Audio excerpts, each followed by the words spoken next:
ये 36 कौम के साथ देना होता है। वोटों के वक्त 36 कौम की बात करते हैं, 36 कौम का बात करने का नहीं होता। 36 कौम की बात कर रहे हैं, ये बात कर रहे हैं मूल ओबीसी की। जैसलमेर के अंदर एक मूल ओबीसी का उम्मीदवार खड़ा हुआ। जैसलमेर बाड़मेर के ओबीसी समाज को मैं ये कहना चाहता हूं, उनको किस तरह से विवश कर इन लोगों ने बैठाया ये हम लोग नहीं जानते। लोग कहते हैं कि साहब मेरी गलती की सजा नरेंद्र मोदी जी को नहीं देना। ये मिल रहे हैं या नहीं मिल रहे हैं? ये विभाग किसका है? इस विभाग का मंत्री कौन है? ये लोग कहते हैं कि ठड़का, ठड़का तो जनता का होना चाहिए। ठड़को की रो मिनखा रो। ठड़का किसका? मिनखा रो। और मिनक चावले रो ठड़को बेनीवाल साहब रो। कई तरह की ताकतें, कई तरह की बातें, कई तरह का हिसाब किताब करने के लिए इस चुनाव को आधार बनाया है। मेरा तो आप सब लोगों से ये निवेदन है, बात अपन अपनी खुद की बात धार की करे, बात बाड़मेर की करे, बात किसानों की करे, बात नौजवानों की करे, और उसी आधार के ऊपर 26 तारीख को अपन लोग वोट डालकर अपना खुद का घर का प्रतिनिधि उम्मीदवार राम बेनीवाल को वहां भेजे। ये लोग कहते हैं कि ठड़का, ठड़का तो जनता का होना चाहिए। ठड़को की रो मिनखा रो। ठड़का किसका? मिनखा रो। और मिनक चावले रो ठड़को बेनीवाल साहब रो। कौन नहीं मिनका नहीं माया है, मिनक तय करेला। खुद कहना हो तो कोई ठड़को होवे को नहीं। वोटों का राज है और वोटों का राज में मिनका करने ताकत है। कीरो ठड़को राखना और कीरो ठड़को। तो अपने को उम्मीदवार राम जी बेनीवाल की मदद करनी। जब हिसाब किताब की बात करते हैं तो लोग कहते हैं कि साहब मेरी गलती की सजा नरेंद्र मोदी जी को नहीं देना। अब जो हिसाब किताब है वो हिसाब किताब तो सब अपना अपना हिसाब किताब लेकर ही आएंगे। खेत खड़ा, खेत के बाद में खेत में मेहनत करा, ला बुलावा भाई नहीं तारे लाटो ला लाटो ले पड़ो बाजार में आप तुलावा तो खुद है खेत है खेती तुलावा लाया और की हिसाब किताब उबा तुलवावा तुलवाना तो अपन खुद ही खेती नहीं पड़ेला। आप कहे नहीं साहब मारी खेती रो हिसाब किताब नहीं करो तो हिसाब किताब करो कोई पड़े ही खेती थी। बारी बात है, बारी हिसाब किताब है तो बारी करेला। हिसाब किताब खुद ही करना है। खुद के हिसाब किताब के अंदर खुद मूल बात है जो अपनी बात है, उस पर ये लोग नहीं आते। ये बात करते हैं कि विभाग किसका? इस विभाग से ये 2-2 हजार रुपए जो मिल रहे हैं बाड़मेर के किसानों को, ये मिल रहे हैं या नहीं मिल रहे हैं? ये विभाग किसका है? इस विभाग का मंत्री कौन है? ये सवाल, ये बात अपन लोगों के बीच में रखी जा रही है। 5 साल जब मैं लोकसभा का सदस्य था उस वक्त बाड़मेर के प्रत्येक व्यक्ति के जेब में कितना पैसा जा रहा था उसका हिसाब किताब मैंने बाड़मेर की जनता को और दुनिया को बताया। उस बात का जिक्र बात कर सही है गलत है उसका सवाल जवाब नहीं तो मुख्यमंत्री के आगे पीछे घूमने वाले दे रहे, नहीं कोई प्रधानमंत्री के आगे पीछे घूमने वाले दे रहे, नहीं और किसी मकसद से अपन लोगों के बीच में आने वाले दे रहे हैं। वो बात कोई नहीं कर रहा है। 2009 के अंदर जब औसतन आई हम लोगों की 17,078 रुपए थी सालाना। हर साल में बाड़मेर के प्रत्येक व्यक्ति के जेब में 17,078 रुपए आते थे और 2019 के अंदर 7 गुना बढ़कर उन 5 सालों के अंदर 1,21,000 रुपए से ज्यादा हम लोगों के जेब में आ रहे थे। और आज 10 साल का हिसाब किताब तो उनको देना चाहिए या नहीं देना चाहिए?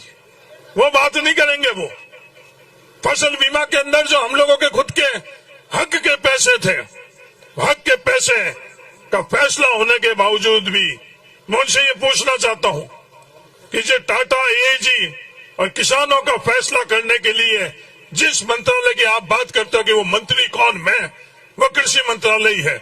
उस कृषि मंत्रालय के अंदर एक तरफ तो पूंजीपति टाटा एजी बीमा कंपनी और दूसरी तरफ बाड़मेर जिले के किसान। आपने फैसला किसके पक्ष में किया था?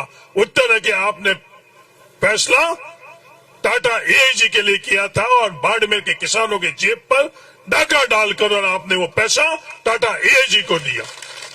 ये मैं नहीं कह रहा हूं, ये हर कोई बाड़मेर के किसान अच्छी तरह से महसूस करता है। बाड़मेर के रेगिस्तान के किसानों के लिए जो पीने के पानी के संदर्भ में जो योजना बनी हुई, उसमें बाड़मेर के लोगों से 10% पैसा हम लोगों की जेब से डाका डालकर और अब सरकार को ले जाने थे। यह फैसला किसने किया? कौन सी सरकार ने किया? नरेंद्र मोदी जी ने किया, उनके मंत्रालय ने किया, कौन से मंत्री थे और कौन से सरकार के अंदर हुआ? ये बात ये लोग नहीं करेंगे। आमदनी दुगनी कर लेंगे, रोजगार 2 करोड़ दे देंगे। आमदनी दुगनी होनी तो अलग बात। नौजवान साथियों, किसान भाइयों, हमारी आमदनी पिछले 10 वर्षों में कितनी बढ़ी, इस बात का जवाब ये लोग नहीं दे रहे हैं। इन्होंने नारा लगाया कि किसानों की आमदनी दुगनी, तो हिसाब किताब तो बाड़मेर के 36 कौम के किसान मांग रहे हैं। दूसरे एक और उम्मीदवार आए हैं, वो कहते हैं मेरी वही विचारधारा है, मेरे को वो निकाल नहीं रहे हैं भारतीय जनता पार्टी से, तो मैं निकलूं क्यों? चुनाव के प्रचार के अंदर ये बातें कर रहे हैं, चुनाव के प्रचार के अंदर हमारी बात नहीं कर रहे हैं, बाड़मेर जिले की बात नहीं कर रहे हैं, धार की बात नहीं कर रहे हैं, सिर्फ नारे लगा रहे हैं, सिर्फ शब्दों का जो इस्तेमाल कर रहे हैं। मजबूत तो हम लोग थे, हमारे पूर्व मजबूत थे, इसलिए इन रेगिस्तान के अंदर आकर हम लोगों के पूर्वज यहाँ रहे थे।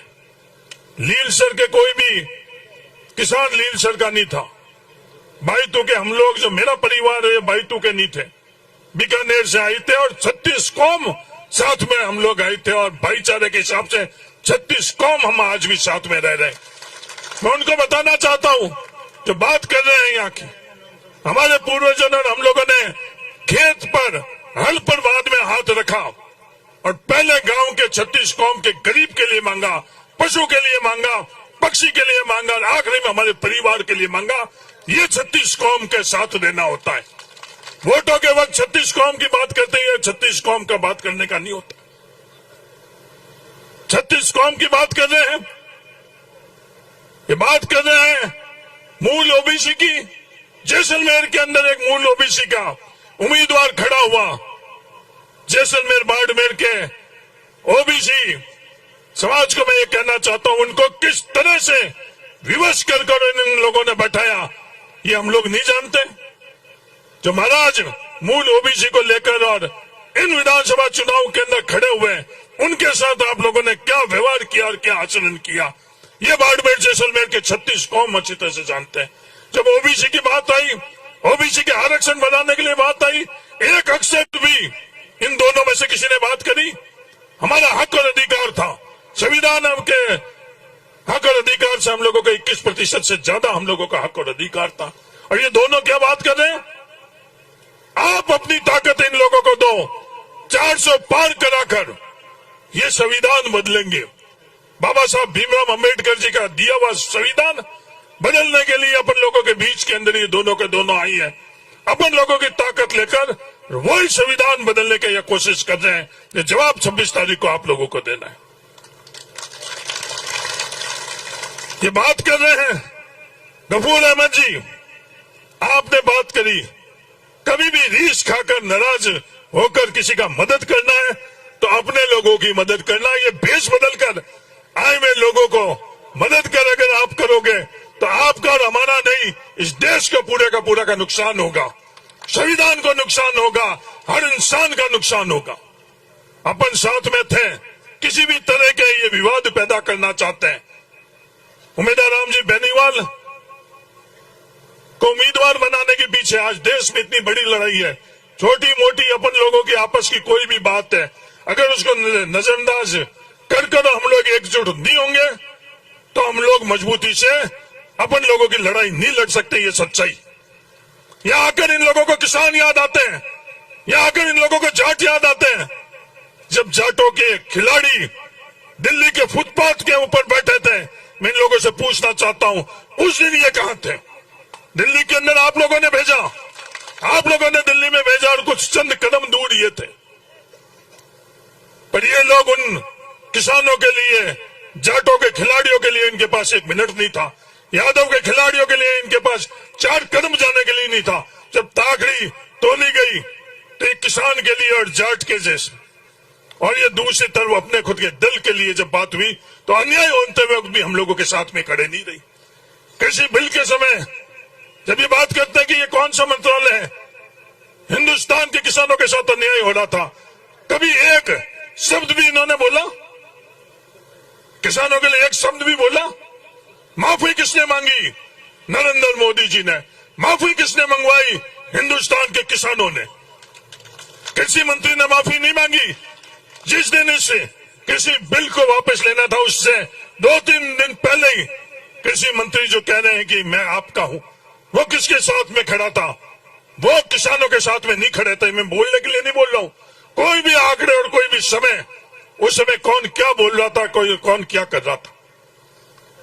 कर्नल सोनाराम जी वहां जाकर जो उनका अनुभव था उससे उन्होंने फैसला लिया कि सत्ता और सरकार के तरफ नहीं रहना, किसानों के साथ में रहना।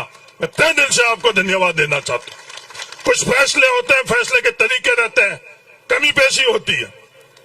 ये मैं नहीं कह रहा हूं कि कोई भी फैसले के अंदर कोई कमी पेशी नहीं है, पर जो भी फैसले हुए अपने परिवार के लिए अच्छा फैसला हुआ। ये मैं नीति नीयत अपन सब लोगों की ठीक थी।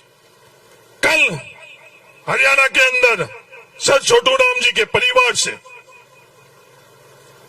जो वहां केंद्र के अंदर भारतीय जनता पार्टी के गए मंत्री रही हैं, जो उनका अनुभव था भारतीय जनता पार्टी के अंदर, चौधरी वीरेंद्र सिंह जी का, वो भी छोड़कर और किसानों के साथ में आई। तो बाड़मेर के किसानों, ये फैसला आप लोगों को करना है कि इस किसान की जाजम पर आकर किसानों को ताकत देकर किसानों को आगे बढ़ाना है, या एयर कंडीशन में बैठे हुए मुख्यमंत्री जी के पास जाकर और अपनी ताकत का वहां नतमस्तक होना है। तो फैसला आप लोगों को करना है। आपकी ताकत उम्मीदवार राम बेनीवाल को देकर अपनी आवाज बुलंद लोकसभा में करवानी है। कि आपकी ताकत वहां जाकर एयर कंडीशन के अंदर मुख्यमंत्री जी के सामने नतमस्तक होकर आपकी ताकत का क्या हासिल करना, ये फैसला आप लोगों को करना है। मेरा आप सब लोगों से ये निवेदन है, मजबूती से उम्मीदवार राम बेनीवाल की मदद करो, तन से करो, मन से करो और धन से करो। मैं धन शब्द इसलिए बोल रहा हूं, इससे पहले किसी चुनाव के अंदर मैंने ये बात नहीं करी कि हजारों करोड़ रुपए के सामने के अंदर ये जो कुछ भी आप देख रहे हो यहां पर, जो भी यहां से बाहर आप लोग ये माया देख रहे हो, वो धन की ताकत की माया है। उम्मीदवार राम बेनीवाल के साथ आप हो, उम्मीदवार राम बेनीवाल के पास आप लोगों की ताकत है। वॉकी टॉकी लेकर हजारों करोड़ रुपए खर्च कर जा रहे थे। मैंने बात करी तो किसान का नौजवान आज वो वॉकी टॉकी हाथ में लिया हुआ, आज यहाँ लील सर से और बासड़ाओं के बीच में किसान के हाथ में भी वॉकी टॉकी आ गया। मैं दुनिया को दिखाना चाहता हूं, ये किसान के पास कलम की भी ताकत है, ये किसान के पास हल की भी ताकत है, ये किसान के पास विज्ञान की भी ताकत है। हिस्सेदारी और भागीदारी सबकी बराबर रही, यही संघर्ष हम सब लोगों का, हिस्सेदारी और भागीदारी अपन सब लोगों की सुनिश्चित करेंगे, सबकी साथ में लेकर अपन आगे बढ़ेंगे। और इसलिए आप से निवेदन है कि आप पूरी ताकत से, तन से, मन से, धन से उम्मीदवार राम बेनीवाल की मदद करो। धन्यवाद। जय हिंद। राम राम।